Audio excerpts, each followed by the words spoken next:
Samantala, inihayag naman ng DPWH na walang infrastruktura ang nasira sa mga lugar na dinaanan ng bagyong Jideng sa bansa. Ang detalye naman ng balita mula sa aming kasamang si Joseph Parafina, live via phone patch.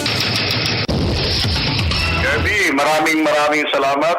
Walang anumang mga nasirang infrastruktura sa mga lugar na dinaanan ng bagyong Jideng na nanasa sa ating bansa. Ito po ang pagtiyak ng punong tanggapan ng Department of Public Works and Highways matapos mag-report ang iba't ibang mga regional directors ng kanilang kagawaran. Ayon sa report ng particular administrative region ay possible namang lahat ang mga kalsada maliban na lamang sa may Bangged Abra kung saan may mga nasirang kalsada doon na inaayos naman ng kanilang mga tauhan sa kabila ng matinding pagbuhos ng ulan sa nasabing lugar. Kirby, nilutin po ng DPWH na natapos na ang mga reblocking sa Metro Manila na ginawa habang Holy Week at maaari magkaroon pa nito, iaanos na lamang nila para sa kapakanan ng publiko.